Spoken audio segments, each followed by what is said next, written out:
Coming up on Market Shares, the final one of this school year. New York State is set to become the nation's largest yogurt producer. How the Mohawk Valley is set to benefit from a new Chobani factory.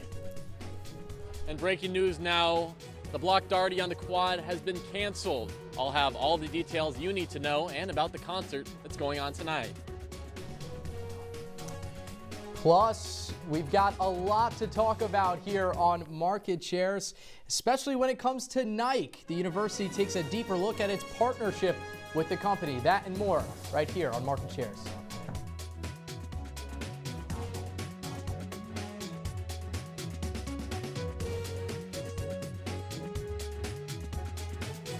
Into its second day, and here on Market Shares, we've got a couple of sleeper stock picks for you to pick up here. Thanks for tuning in on this Friday afternoon. I'm Peter Elliott. And I'm Mike Lamorte. Let's take a look at how the major indexes ended the week. You can see right behind us, Peter, pretty much all in the green on the week. A couple weeks ago, you would have looked and it was red due to those tariffs, but this week in the green. Rallying because they plunged so heavily in the wake of those tariffs from President Trump and that administration, but they're back up this week. The NASDAQ, the big winner on the week, up nearly 8%. The Dow Jones up nearly 3%. And then how about go orange here? The S&P 500 up 44.44%. And Mike, you had a couple thoughts on the Dow Jones this week? Yeah, absolutely. Well, the Dow Jones carries Apple as one of the stocks in its index.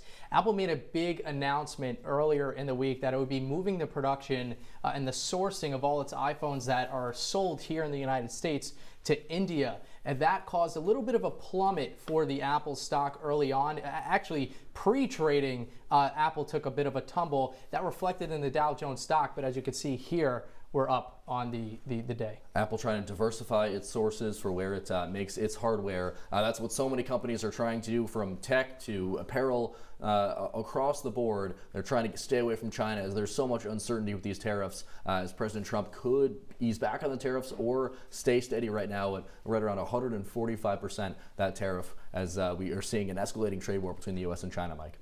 Yeah, there's a lot of talks going on with the tariff situation. President Donald Trump said today that he was on the phone multiple times with the Chinese leader Xi Jinping. The Chinese government, though, they said those phone calls actually didn't happen. Yeah. A lot of uncertainty. Bloomberg, though, that they reported actually that the 125% tariffs placed on American goods may actually be lifted. So with that being said, if they are lifted on the United States on some of those products, the market may actually just shoot up even further. It seems like the market is just reacting to whatever goes on with China right now. That is the big motivator right now. Let's move on to some of the stocks we're looking at in particular, and we will start with one of the bluest of blue chip stocks here, Michael. It is IBM, down on the week, but not all cause for doom and gloom. I love the red lighting illuminating our studio here, but it's not all bad news for IBM. It did report better than expected earnings. It's just a challenging time for tech stocks right now, Michael. Yeah, absolutely. The quarter one earnings for the company, they didn't look bad. They actually looked rather positive, but there was one major thing that kind of reflected in the drop here, as you can see on the chart. Doge cut just under $100 million in backlog funding for the company, and that's kind of what caused investors to start to shake things up a bit, and we're seeing it in the red. Still, IBM performing pretty well on the year, up 11% this year. Meanwhile, the NASDAQ down 14%, so it is outpacing the rest of its competition in a tough time for those companies. Let's move on to number 2 here, and this mover here, Michael, hits close to home because here at Syracuse we are at Pepsi campus. The Pepsi's stock here taking a sugar crash this week, down on Thursday about 4%. Yeah, absolutely. A lot of changes coming to the PepsiCo company. This year, they'll be transitioning concessions. Actually, Costco, I wanted to say. Costco, who's been carrying Pepsi products for such a long time, that contract dried up, and now they're transitioning to Coke products. Another couple things going on with Pepsi. They with the FDA rules, some of the dyes that are used in those Pepsi products are actually now illegal to use, and so they have to now transition towards natural products. There's a lot of uncertainty when it comes to their products now. So much uncertainty. We'll talk more about those dies later on in the show, as well as the tariff uncertainty. Pepsi makes a lot of its concentrate in Ireland, those subject to the tariffs as well. That is in addition to those aluminum tariffs, 25% issued back in February. So much with Pepsi. It is down right now, and we could see even more damage later on. Moving on to our final mover of the week, and Michael, this is full circle because this was featured in this segment earlier on in the semester when it was in the green. It's back in the green again. Welcome back, Hasbro. Huge move this week, up 17%. Yeah, I mean, they wowed Wall Street yesterday because they lifted its revenue growth outlook for this weird digital game that they're calling Wizards of the Coast. Yeah. They also announced new licensing deals with Disney for Marvel and Star Wars products. For kids love that. They eat those toys up. They sure do. It's the biggest toy move, in my opinion, since Le Barbie, Oh my the gosh, yes, LeBron of course, that was Barbie huge. toy Absolutely huge. that Mattel just purchased. It looks like they're competing very well. That is a great move there indeed. I know for not just kids there, little Barbie, I know a lot of people who would enjoy that toy. But really for Hasbro, I mean, this is a company that is kind of protecting itself a little bit from these tariffs in China. We know, I think when you think of Hasbro, you think of the physical toys, right? You think of Mr. Potato Head, but they're so heavily invested in the digital space that affords them a little bit of protection. Still though, the company is a little worried about these tariffs with China. It says it could see a $300 million hit to its bottom line, depending on how bad it is. It is forecasting, Michael, between a 50% tariff, it could be reduced down there, still up to 145% tariff. So it is all at the whim right now of how the U.S. is responding to China. The CEO, though, warning they could potentially brace for layoffs later in the year, depending again all on these tariffs. That is the big word of this program, and certainly of this semester. Well, hey, let's stay back here on campus as the Dome has been rocking recently. Maybe you were part of last Saturday's record-breaking crowd for that Metallica show. It juiced millions of dollars for the local economy. But if you missed out on that trip to Never Never Land, they've got another chance to jam out in the JMA tonight. Riley Underwood is live on the quad ahead of Block Party. Hey, Riley, I know it just got canceled, Block Darty, but Block Party is still going on. That's why we've got a Dome. How are students feeling right now? Yeah, guys, this just in, the Block Darty on Syracuse University's quad has been canceled just moments ago. There were over 1,000 students here having a good time. There was live music, plenty of free food trucks going on. Now, pretty much none. All Syracuse students got a text that said, severe weather, seek shelter immediately. And we're just at the beginning of it now. The weather and the rain and lightning is going to get a lot worse as time progresses. But Syracuse, this is all in anticipation, of course, for the Block Party concert that's happening tonight with artist Role Model and Lotto performing. And this is the second concert in 2 weeks that's been hosted at the JMA Wireless Dome. Last weekend, Metallica came in and broke the attendance record, over 47,000 fans in attendance. That broke the 1982 record set by The Who. That brought in $7 million in ticket sales, over 90% occupancy in Syracuse hotels, so a lot of economic impact. But here we're really seeing nothing much happening anymore, but really the lines were off the charts for the Block Darty that was going on. But the concert will still be on. Of course, that's going on inside the Dome at 7 o'clock p.m. Role Model and Lotto performing. You can still get your tickets, $20 for Syracuse students, $40 for non-Syracuse students, and they even had a couple activities. They had some hats, so they were airbrushing hats. I got my hat here, didn't get it airbrushed, so couldn't do that. But before they closed up, my guy Dion from Limp Lizard, he hooked me up, so I got to try it right now. We got a pulled pork barbecue sandwich. Let's see if it's up to that Kansas City standard. Dion got me right. That's all I can say.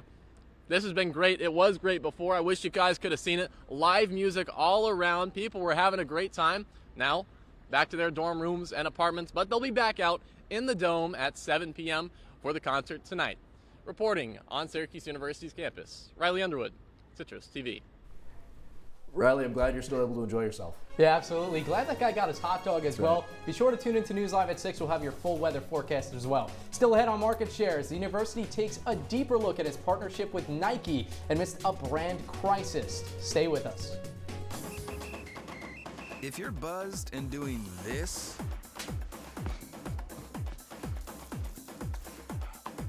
to make yourself feel okay to drive,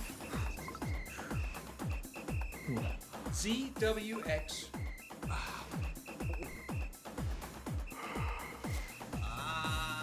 you're not okay to drive. YGKLVW.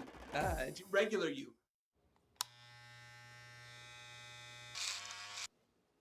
You've messed up your son's haircut. Mom? Do you A, try to fix it,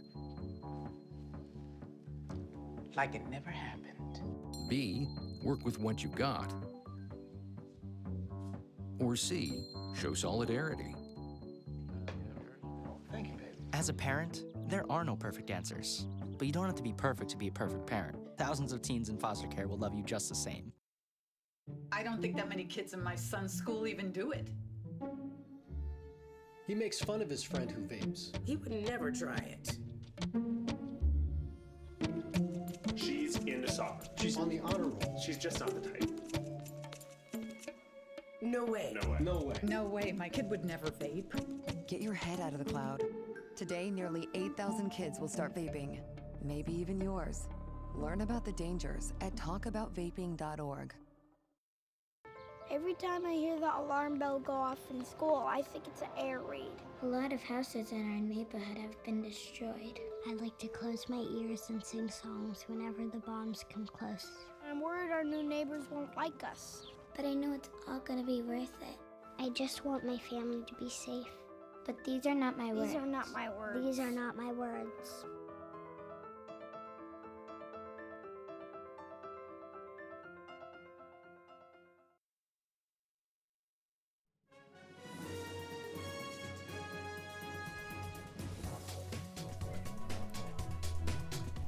Welcome back to Market Shares. Peter, you might want to listen to this as a graduating senior. Any senior out there looking to enter the yogurt industry, Chobani is investing over $1 billion in a new Rome production plant.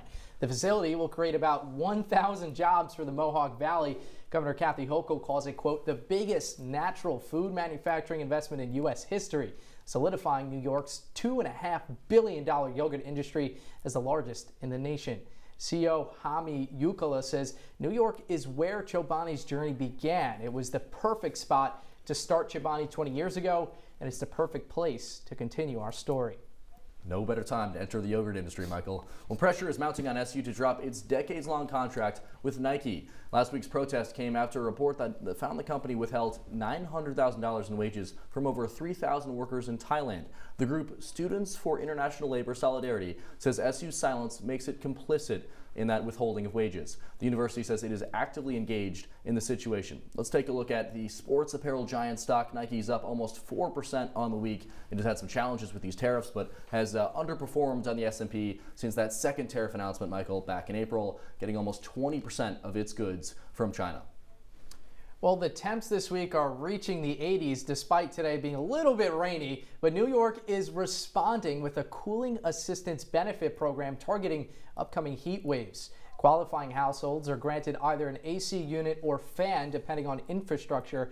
Installation is free, but homeowners are responsible for ongoing maintenance.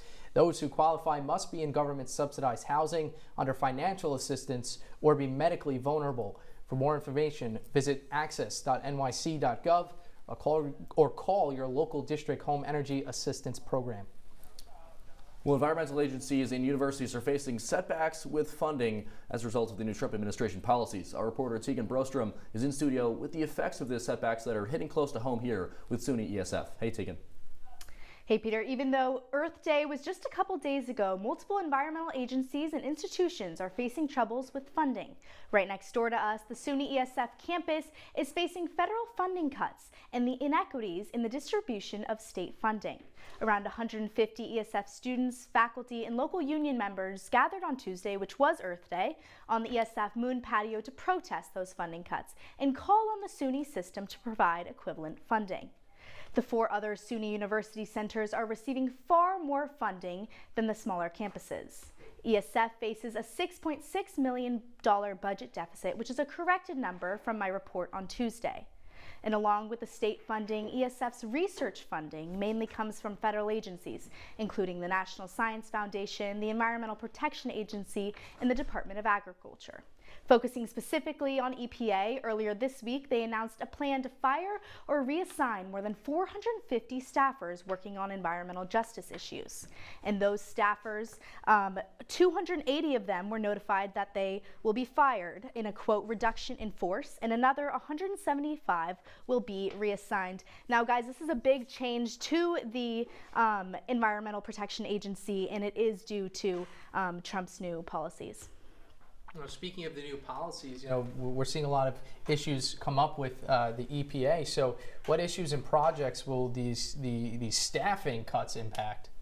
Yeah, so these staffers were specifically from the environmental justice section of the EPA, and that division specifically focuses on providing fair and equivalent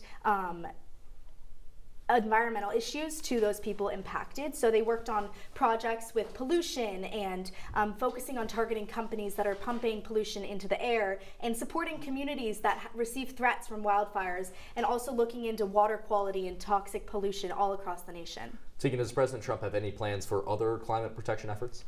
Well, just recently, his goal, well, in general, his goal is to freeze climate spending entirely across the government. And recently, a federal judge has temporarily blocked the EPA from canceling $14 billion in climate grants, which was approved by the Biden administration. And this is a setback for Trump in his goal to freeze climate spending across the government. But another federal judge announced that agencies must release the billions of dollars in climate funding that has been paused since his inauguration. So these are two big setbacks in his general goal, but they don't bring back the jobs of those that were cut from the environmental justice division. Teaghan Brostrom, thanks so much for following that story that hits close to home here with ESF, our neighbor on the SU campus. Well, still on the agenda, the FDA is cracking down on food dyes. Find out which companies are cutting products after this short break.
Rocking through the night in Syracuse where the music never ends. We're bringing you the sound, the glory, and the trance. From classic hits to the brand new sound. OT is the heartbeat of the underground. With every riff and every scream, we're turning your living room into a rocking dream. You're watching OTN, let the thunder roll. Hard rocking rhythms that will shake your soul. On the stage to your screen, we bring the fire. OTN television takes you higher.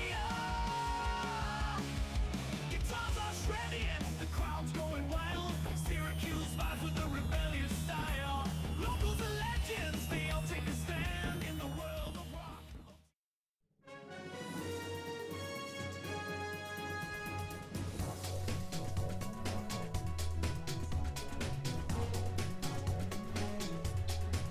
Welcome back to Market Shares. Well, if you've seen the University of South Carolina Ice Bucket Challenge creeping closer and closer to your Instagram page, don't worry, it's all for a good cause. The hashtag Speak Your Mind campaign, launched by students at the University of South Carolina in Columbia, has raised over $300,000 since March. It's reminiscent of that earlier Ice Bucket Challenge. You know what happens here. Participants dump ice water and they donate to Active Minds, the organization, and nominate others to take part. It takes after the 2014 ALS Ice Bucket Challenge, which raised a staggering $200 million. It's the latest internet fundraising craze, a strategy nonprofits around the world are looking to capitalize on. Those looking to donate donate can visit support.activeminds.org. And Mike, I know our producers wanted to hit us with the Ice Bucket Challenge this time around. We're staying dry this episode of Market Shares. Yeah, I said I would do it, but I guess we got denied in the studio. It's because of the mic. It's because of the mic and the technology. That's why we can't do it. Sorry. Excuses. Sorry. Well, you know, we can't do the Ice Bucket Challenge, but we can eat Dubai chocolate. It's the latest internet dessert craze, and it's impacting the global pistachio markets. That sounds like a Mad Lib. Yeah, I love pistachios. Yeah. Prices are up a remarkable 35% in the last year. Exports to the United Arab Emirates have jumped 40%, with California supply down 20%. One of the biggest reasons is TikTok creators Maria Vehera. Her review garnered more than 120 million views. Woo. Costco and chocolate giant Ghirardelli have recently added pistachio products as a result. A pound of pistachio kernels now costs $10.30. That's $4 more than it did last year.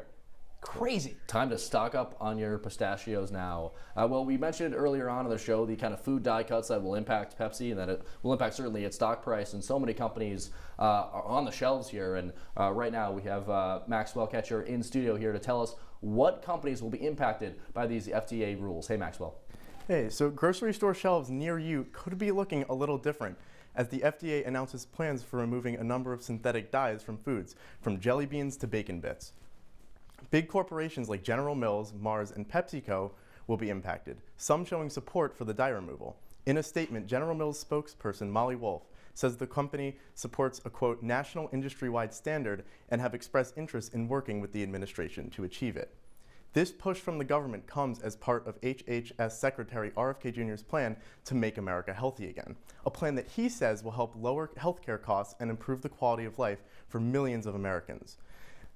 These new proposed regulations would ban 6 major food dyes, including Red 40, found in candy like Twizzlers and Starburst, Yellow 5, found in Mountain Dew, and Blue 1, found in Jolly Ranchers, Jell-O, and toothpaste.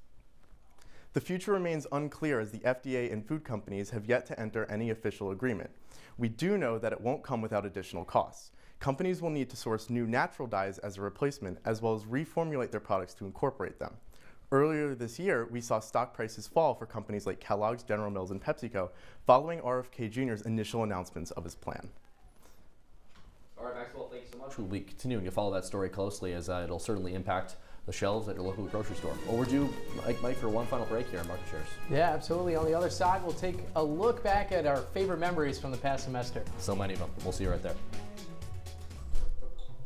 They call me Maxie, but I prefer tripod.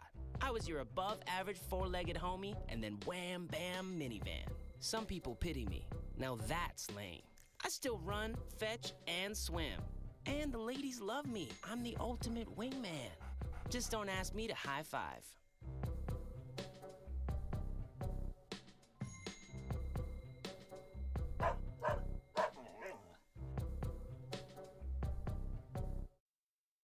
Hey, Bobo, do trees tell each other stories? I'm sorry. I'm afraid I don't know that. Hey, why don't we go find out? Listen. Can birds draw pictures? I don't have an answer for that. Dad, do stars visit their friends? Look!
Wrapping up shop here on market shares and Michael for our CitrusTV careers. Hard to believe we made it this far. Yeah, crazy. I know the rest of our crew has a special message for us.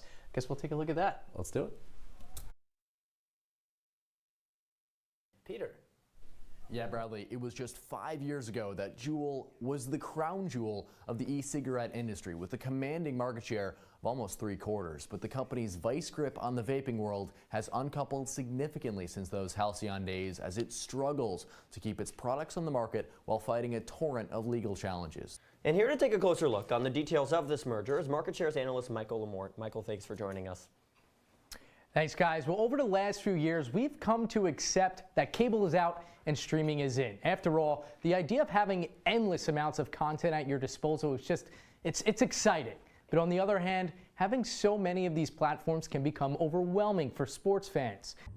Hey, Peter and Mike, congrats on your final show. I wish I was there with you guys, but I just want to say thank you so much for everything you've done for market shares the past couple of years. You guys are some of the most talented people I've worked with. And I know that you guys are going to be so successful, and I wish you the best of luck in the future. Hey, Mike, Peter, congrats on your last market share show. Mike, I know you've got another semester, but Peter, you've been a great friend. I've loved working with you both in news and in sports. You have a super bright future ahead of you. And Mike, you're going to do terrific things. I loved bumping into you in Moth this semester. That was always so funny on Tuesday mornings when we both probably didn't want to be there, but proud of you both. You've done a terrific job manning the helm of market shares for this past semester. You two should be proud, and I'm excited for your futures. Best of luck. Peter and Mike, I can't believe it's both of your last show. Be Like Mike, I will start with you. You are a great guy, man. You are so fun to be around, and I think that's what you bring. Above all else, above your intelligence and your charisma and everything else, I think that's what you bring to the station, and that's what you'll bring to the professional world. And anybody that hires you will be lucky to have you. Pogger, I'll move on to you, man. I'm really lucky to have you in my life. You're one of my best friends. I'm so proud of you. I know you'll do great in the professional world, but before then, I want you to enjoy Manila, man. So I hope you guys have a fantastic last show and hold on to those wallets. Just a temporary change, Peter. Yeah. But Chilean sea bass, I don't know how appetizing that might be. I know, you don't often see Chilean sea bass in the snack aisle, but again, it's worth noting, this is not a permanent change. This is temporary, just online, but could be a nice, fun thing for you to order online. Are you a goldfish fan, Michael? I'm a big goldfish guy. You give me a box of those extra cheddar goldfish, Yeah. I don't know if it will last the night. People keep these as collector's items, like Beanie Babies. Will you, Michael? Listen, if I see an extra cheddar Chilean sea bass, it might just have to go on like in a glass, Yes. so no one can touch it. Yes, make sure no one can eat that. It can't go stale at all. Well, we have it right here in front of us. Look at look at the tight shot here of the Thin Mints Frosty. This appears to be the chocolate version. That looks the like vanilla. vanilla. Yeah, it looks like vanilla. We've been told never to eat on camera, but I guess we'll do it. There we go. Cheers. Cheers.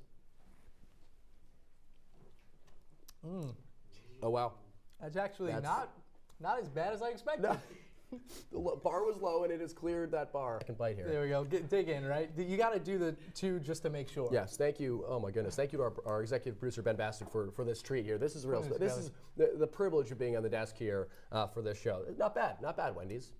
So many fun memories there, Michael. Oh my gosh, a great trip down memory lane. Thank you to our producer Ben Bastick for putting that together. I don't think you brought your Chilean sea bass. No, I didn't bring the goldfish, souvenir. unfortunately. No, unfortunately not. This has been so fun because I feel like every time, usually on this time of the show, we're eating some limited edition snack or treat from a fast food restaurant. You know, the Wendy's Mint Frosty there, the Minecraft meal, the Minecraft McDonald's meal we had. It has been so much fun to do that here on the show. No other show here on the station affords you the opportunity to do things like that. This show is unlike any other.